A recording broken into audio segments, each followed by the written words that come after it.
আন্তর্জাতিক রাজনীতিতে এখন সবথেকে আলোচিত খবরগুলোর একটি হলো পাকিস্তানে অনুষ্ঠিত ইরান ও যুক্তরাষ্ট্রের প্রতিনিধিদের মধ্যে সম্ভাব্য বৈঠক।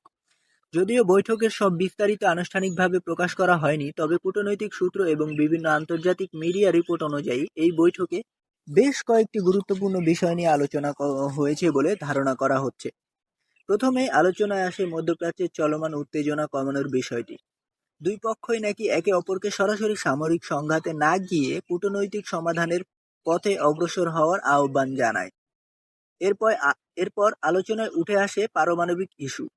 ইরানের পারমাণবিক কর্মসূচি এবং আন্তর্জাতিক নিষেধাজ্ঞা নিয়ে দুই পক্ষের মধ্যে দীর্ঘ আলোচনা হয় বলে জানা যায়। যুক্তরাষ্ট্রের পক্ষ থেকে স্বচ্ছতা ও আন্তর্জাতিক পর্যবেক্ষণের উপর জোর দেওয়া হয়। অন্যদিকে ইরানের পক্ষ থেকে দাবি করা হয় তাদের নিরাপত্তা ও সার্বভৌমত্বকে সম্মান জানিয়ে কোনো সিদ্ধান্ত নিতে হবে।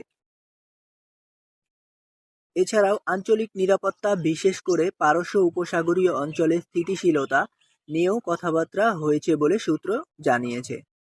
সবথেকে গুরুত্বপূর্ণ বিষয় হলো উভয় পক্ষই সরাসরি সংঘাত এড়িয়ে ভবিষ্যতে আরও উচ্চ পর্যায়ের আলোচনার একটি ডায়ালগ চ্যানেল খোলা রাখার বিষয়ে একমত হয়েছে বলে ধারণা করা হচ্ছে। তবে বিশেষজ্ঞরা বলছেন এই আলোচনা যদিও সত্যি হয়ে থাকে তাহলে এটি একটি প্রাথমিক ধাপ মাত্র। চূড়ান্ত কোনো সমাধানে পৌঁছাতে আরও দীর্ঘ সময় লাগবে। এখন প্রশ্ন একটাই, এই বৈঠকই কি সত্যি নতুন শান্তির দরজা খুলে দেবে, নাকি এটি শুধুই কূটনৈতিক কৌশল? নতুন আপডেট এলে আমরা সঙ্গেই জানাবো। ভিডিওটি ভালো লাগলে লাইক ও সাবস্ক্রাইব করতে ভুলবেন না। ধন্যবাদ।